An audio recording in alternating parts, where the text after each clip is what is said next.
Hi and welcome back to my YouTube channel Software Testing. My name is Knott and I'm happy that you're here. In today's video I'd like to talk about the topic, the future of software testing. And maybe you have heard it already from your peers, from your community, on conferences. What will the future look like for us as software testers? Will it be a bright future or will it be a sad future that nobody would like to have software testers anymore? And so I bet you already heard about this phrase already, like testing is dead, right? So, and especially like that, let's automate all the things, right? If you talk to some people in companies who are not like really into software testing, they have the opinion and the meaning that testing can be automated, that we don't need software testers at all in projects. And yeah, well, for those of us who work in software testing industry know that this is not true, right? So we need software testers in projects these days because I think it's a crucial position that we have to fill in order to guarantee that a quality mindset is being established and so forth and so forth.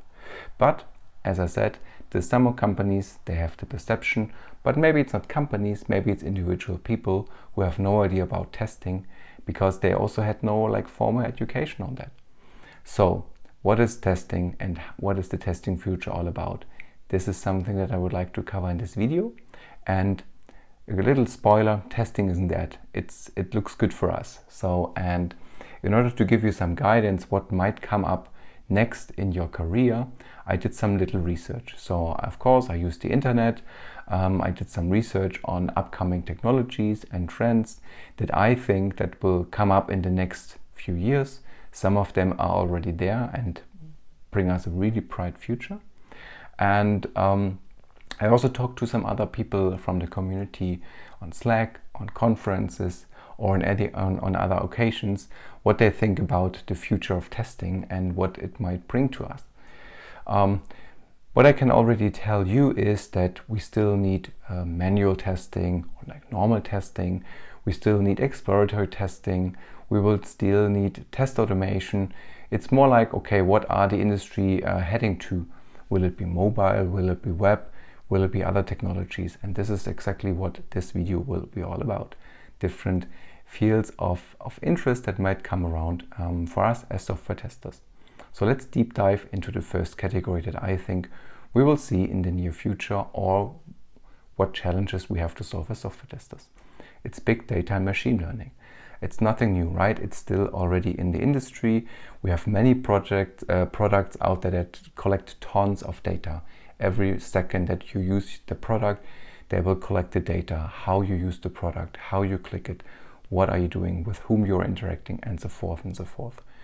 And this data is of course valuable for the companies, right? There's this famous phrase, if you don't pay for the product, you pay with your data. So that's the thing with big data. And yeah, companies, they need to analyze the data to build new products. They would like to know what are your preferred ways of using a product. What products have you bought, for example, and so forth and so forth. With whom you are talking to, where are you living, and so forth. This is all data that they're collecting, and with the help of big data analysis and machine learning, they try to build new products and also to try to understand more about their customers. Yeah. So machine learning algorithms help to understand the data better. Yeah. So there are like a lot of companies out there, they implemented machine learning algorithms and train them with the existing data from the production systems to see what they can use from the machine learning algorithms to improve things, to implement new products, as I already said.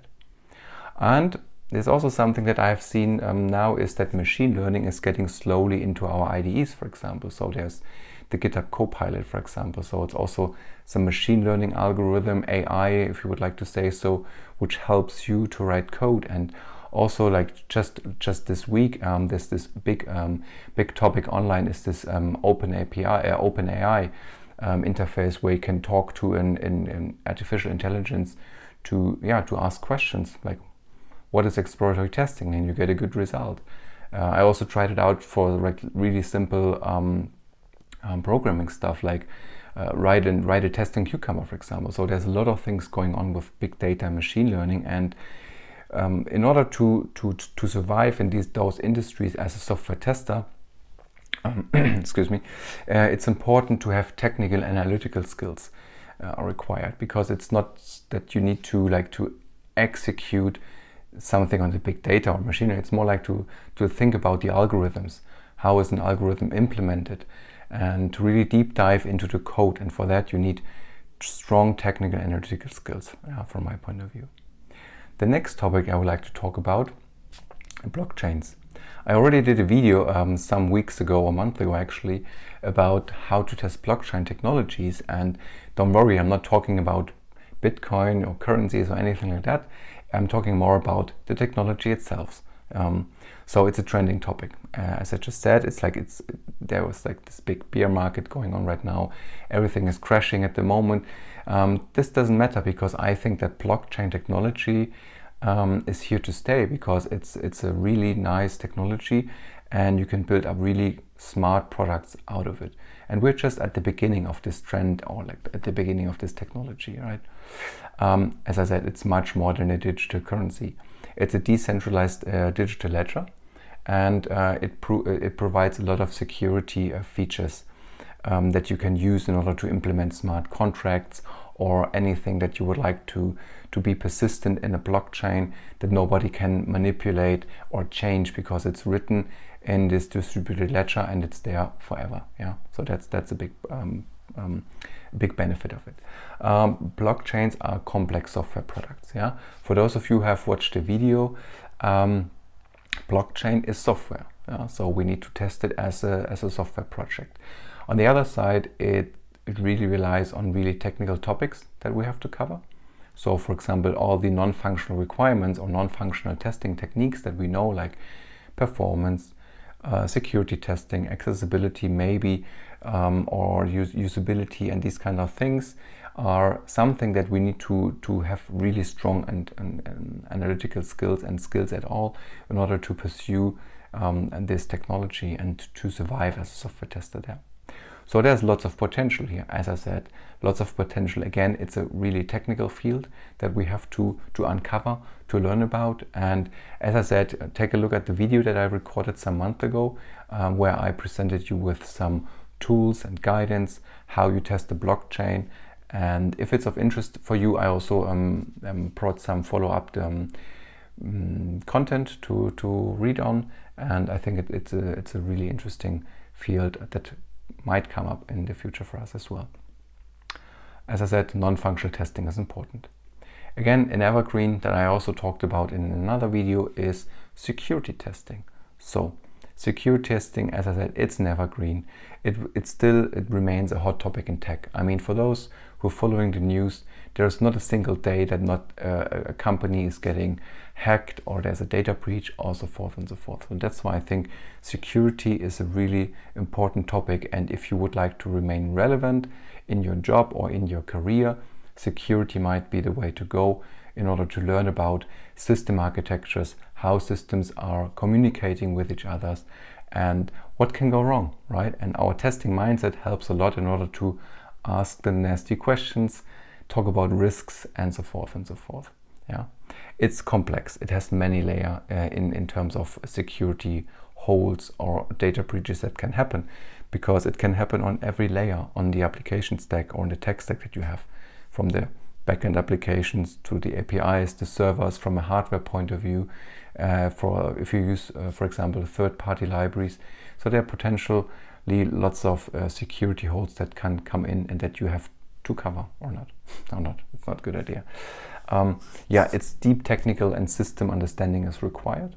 So that's why I'm always saying, okay, whenever we want to test security, we need to get the help of multiple experts, because it's similar to software testing, that you cannot do everything to the same extent. You need some specialties and formal and really deep dive into education and a lot of skills and experience if you would like to uncover the whole security part. So you can focus either on web, on mobile, on backend, on APIs, and so forth, and on different security aspects or hacks that you can do in order to prove if an application is secure or not. So technical understanding is a must here. as is also said, it's an important non-functional requirement for products. And if you would like to do something in that direction, there's this OWASP mobile project or web projects out there that you can take a look at to get a first idea what security breaches are common these days and what you can do in order to test your application against that. But as I said, get the help of an expert or train yourself in security, attend conference, workshops, courses, trainings to get better in these directions. And as I said, it's lots of potential for software testers. Yeah. So if you would like to go more into the technical security point of view, go for it. You have a fun work life with security. Another topic that I think brings a bright future to us are Internet of Things or smart devices and smart devices, because more and more devices are connected to the internet. I mean, it's from fridges to cars to a smartwatch to anything that I can think of, like light bulbs and so forth and so forth. Everything is getting connected, and of course it must be tested, right? And the devices, they are interacting with the environment where the device is installed, and also with many other systems. So for example, in the farming industry, IoT devices are out there in a cornfield, for example, measuring the heat and humidity of the current situation in the cornfield to send back the data to a farmer to tell him or her that now it's time to get going and to get the stuff out from the field, or get it from the field. So there's lots of data being collected and sent to other systems, which potentially brings a lot of leaks, problems that can come up with it. Yeah. So they have lots of interfaces to cover, and that's important to test to see if everything works out. The environment plays a really important role for IoT or smart devices. It's similar to mobile testing, right? So mobile users are on the go usually while using their product or while using your product, and the environment poses an extreme challenge to us as software testers because we cannot simulate all the different environments that we have out there. So it might be rainy, dark, sunny, cold, hot, and so forth and so forth. And this environment brings another challenge to IoT devices and also to software testing of IoT and smart devices. So there's a huge potential for software testers here. So if you're interested again in really technical deep dive topics, IoT smart devices is one way to go, because I think there will be also a bright future for us as software testers. Last but not least, it's not a trend, it's not a technique, it's something that I think is that shifting left is even more important than it was before, right? So yeah, I just said this one. So the systems are getting more and more complex, as I said. Like imagine this IoT device. It's a small device, small computer sitting somewhere, sending data to a mobile network or to a Wi-Fi network, to some other systems, or is connected to a third-party library. So there are lots of APIs and lots of complexity in all the things that we are building these days. And it's usually not a single system in one product. And that goes to the previous point, is that we have interconnected systems to collect data or to bring data into a product. Yeah, so that's the problem. We have interconnected systems are getting more and more complex. And I think that software testing and product quality must be part from the day zero in every project. I mean, that's also nothing new, but I think it's getting even more and more important, because we need to think more from a holistic point of view, the quality aspects, right? So we need to analyze how are processes implemented in a company, how is the product being built, inside the team, outside the team, the whole organization, how is it structured. Then we need to take a look at on the product level, on the implementation of the features. We need to ask the risk questions. We can perform risk storming, for example, or anything like that, in order to bring up like the important questions at the very beginning of a project, of a product discovery, in order to be sure that the right product is being built with the right tools on the right technology stack. Yeah. Yeah, and I think it's important that companies need to establish a product quality mindset, not only from a software testing point of view or from a development point of view, but from a whole organization point of view. Yeah, I've seen companies, they would like to ship fast, and just don't do anything in terms of quality, and they fail. Yeah, maybe there will be 1, 2, 3 releases that might go out well, but the more complex the product gets and the more tech depth they build up, it's failing apart at some point, and that's a big problem. So if you start right from the beginning, shift left even more, you can also bring a lot of value to your company, to your product. But companies sometimes have to learn the hard way. Yeah? And I think that software testers play an important role in the future and also for these complex projects. The only thing that we have to do as a software testing community, we have to be allowed to go out to our companies, to our managers, and say, hey, we need to do this because of this, and that. Otherwise, we are failing. Nobody likes crappy products, and we need to talk about quality. And I think the software testing community is heading in the right direction because we have so many great conferences out there. We are like really nice and open-minded people. We share knowledge with each other, and we also are helpful to get stronger in terms of techniques, skills, and we are discussing also software testing sometimes from a critical point of view, which I think is also important. And with that, I can only say our future is bright. Yeah, welcome to paradise.